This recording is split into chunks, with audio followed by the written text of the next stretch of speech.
Continuamos con La Noche.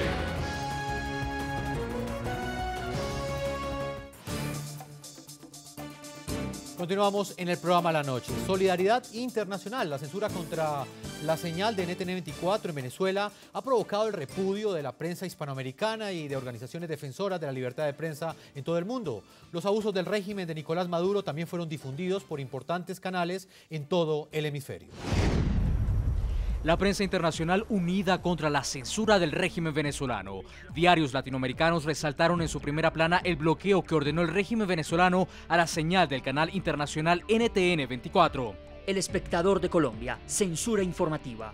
El Comercio de Ecuador, la señal de NTN24 fue sacada del aire tras reportar la marcha contra el gobierno. Otros medios internacionales expresaron su solidaridad desde sus portales web como el Nuevo Herald de Estados Unidos, la revista Semana de Colombia y el Clarín de Argentina. El País de España enlazó incluso un link en su página de internet donde se puede ver a través del canal YouTube la señal de NTN24. El atentado contra la libertad de prensa atrajo la atención de las cadenas televisivas en el continente americano. Manifestamos nuestra absoluta solidaridad con los equipos periodísticos de NTN24 y con el canal NTN24 que está en Caracas y que ha sido silenciado de una manera inaceptable por el gobierno controlador de Nicolás Maduro. No es casualidad, en el momento más álgido de la protesta de estudiantes en Venezuela, decidió la Comisión de Comunicaciones de Venezuela obligar a las prestadoras de este servicio que lo bajaran del aire. Efectivamente eso pasó.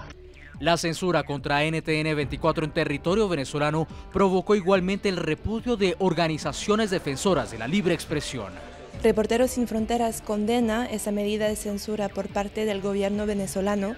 Consideramos que las manifestaciones tienen que ser difundidas y la sociedad civil tiene el derecho a una información completa.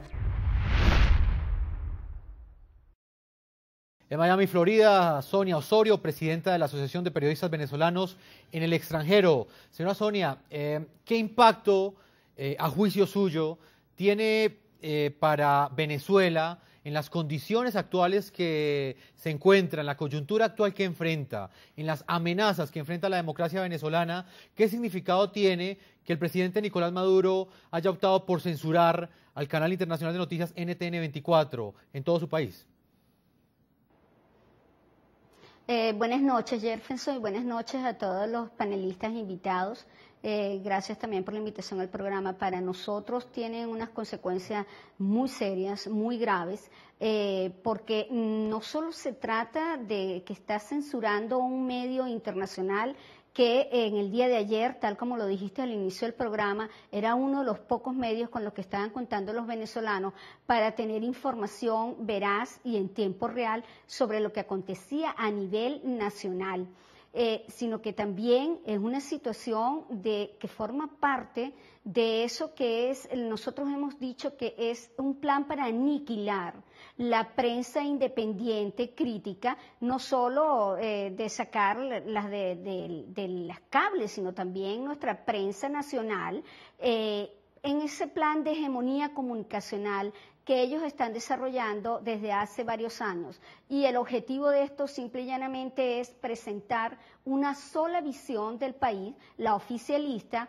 donde nadie pueda hacer críticas, donde nadie pueda mostrar, por ejemplo, la severa crisis económica que vive el país, la delincuencia desatada que tenemos, que nadie pueda mostrar toda esa realidad que es la que viven día a día los venezolanos. Señora Sonia, antes de despedirme de usted, porque sé que tiene otro compromiso, a nivel internacional, ustedes son una voz de esos periodistas que pues han sido censurados al interior de su país. Sucedió con nosotros, que somos un medio internacional, pero en el caso específico de los pocos periodistas que viven dentro de Venezuela, ¿qué situación enfrentan ellos? Si eso sucedió con NTN24, que es un canal que tiene eco a nivel internacional, que puede dar a conocer estas denuncias en todo el mundo, ¿qué sucede con los periodistas que viven en las regiones y quieren hacer un periodismo independiente, similar al que hacemos nosotros? Realmente la situación de los colegas en el país es muy seria porque no solo confrontan problemas como la censura, sino también están confrontando la autocensura. Y eso pasó ayer, que calificamos de vergonzoso e inaceptable lo que sucedió también de parte de algunos medios de comunicación nacionales privados que optaron por la autocensura cuando todavía había espacio durante el día para poder informar lo que estaba sucediendo. Y no solo optaron por guardar silencio, lo que es además lesionarle el derecho constitucional a los venezolanos de estar informados y de la libertad de expresión, sino también confrontan otro tipo de problemas los colegas. El problema de que hay un acoso judicial, hay leyes, muchísimas leyes contemplan algún aspecto que está específicamente diseñado precisamente para entorpecer o dificultar esa labor de informar. Y lo último, lo más reciente, es el tema de las divisas para la adquisición del papel periódico. Este es un problema sumamente grave que se está confrontando actualmente porque hay entre 9 y 10 periódicos regionales que han tenido que cerrar y muchos otros medios han tenido que bajar el contenido o eliminar suplementos, eliminar revistas para poder mantenerse ante la escasez que están confrontando con el papel. Y el gobierno simple y llanamente está utilizando el control de cambiario precisamente como otra forma de lo que la Asociación de Periodistas Venezolanos al Extranjero considera una manera de tratar de aniquilar a esa prensa independiente. Sonia, yo le agradezco el tiempo que usted nos ha concedido en el programa de hoy desde Miami. Allí hay una colonia muy grande de venezolanos y son ustedes los que están representando a los periodistas venezolanos en el exterior. Le agradezco el tiempo que le concedió el programa La Noche en NTN 24. Gracias por la invitación. Claudia, retomando las palabras de la señora Sonia Osorio, esa periodista en el exilio, en el caso de NTN 24 como tal, ¿hubo algún tipo de presión anteriormente? ¿Esta es la primera vez que se toma una decisión fuerte por parte del presidente Nicolás Maduro, de su régimen, contra el canal NTN 24? ¿O hubo algún tipo de intimidación o presión previa que indicara que pues ellos no estaban ni de acuerdo ni a gusto con la labor de informar que estábamos haciendo en nuestro canal? Jefferson, una decisión radical y extrema como esta, no. Es decir, nunca había sucedido que nos apagaran la señal, así de sencillo, ya la apagaron por orden de Conatel. Mire, yo quiero tocar algo que es muy delicado y que tiene que ver con lo que me está preguntando. Si hemos recibido amenazas. La amenaza que proviene del régimen de Hugo Chávez tiene dos formas de hacerse. Una, la de los seguidores, que tienen abierta el abanico, la posibilidad de la legitimación para decir y agredir verbalmente. ¿Por qué? Porque toman ejemplo de sus líderes. Son líderes que permanentemente están adjetivizando, están diciendo, agrediendo, acusando, además de los actos más viles. Y los seguidores, yo creo que se sienten con autoridad moral para hacer exactamente lo mismo. Esa es una forma, que es deslegitimar al otro, deslegitimar al que no puedo controlar. Dos, es la amenaza física. Los periodistas de NTN 24, y lo hemos vivido, y también de nuestras cadenas aliadas en varios países, incluyo a RCN Televisión de Colombia, cuando han estado cubriendo ahí in situ a los seguidores de Chávez y ahora de Maduro, han sido agredidos. Ellos ahora argumentan, es que ustedes solamente ponen una parte de la información. Bueno, ¿qué le ha pasado a nuestros periodistas cuando han ido a tomar la versión de los chavistas o de los maduristas, como les dicen ahora? Terminan agredidos. Acuérdese de Carmen Rengifo hace un año, salió con la cabeza rajada, llena de sangre, porque se enfurecieron, empezaron a decirle imperialista y casi la linchan. Es decir, ante esa situación, ante una situación de fragilidad como esa, ¿qué otra forma de amenaza más evidente puede haber? Ahora, recordemos otro tipo, que hasta no terminan de ser anecdóticas comparado con lo que estamos comentando de agresiones físicas y agresiones verbales. Ajá. En la OEA el embajador decía que nosotros destilábamos veneno contra el pueblo venezolano. Es decir, es una forma también de amenazar distorsionando lo que acaba de hacer Elías Jagua hoy cuando argumenta por qué dieron la orden de sacar la señal de NTN 24. Jefferson, es muy grave que un canciller de un país que se dice democrático le diga a un medio de comunicación como NTN que es un generador de violencia. cuando NTN lo único que estaba haciendo era mostrando lo que estaba sucediendo, no solamente en la marcha de la oposición, sino en la marcha de quienes apoyan a Maduro. Claudia. ¿Cuál es el llamado a la violencia que hacemos? Yo se lo quisiera preguntar, lo que pasa es que no tenemos acceso a ellos. ¿Quiénes son los que realmente generan la violencia con ese tipo de lenguaje? Diciéndole fascista, diciéndole asesino a quien pues piensa distinto a ellos o a quien les critica. ¿Quiénes son los que generan o promueven la violencia? ¿Quiénes son los que tienen los comandos revolucionarios armados? ¿Quiénes les han entregado las armas? ¿Quiénes les han dado el dinero para organizarse y entrenarse? No somos los medios de comunicación, son ellos, los mismos gobernantes, los mismos encargados de liderar el régimen de Venezuela. Es un acto de cinismo.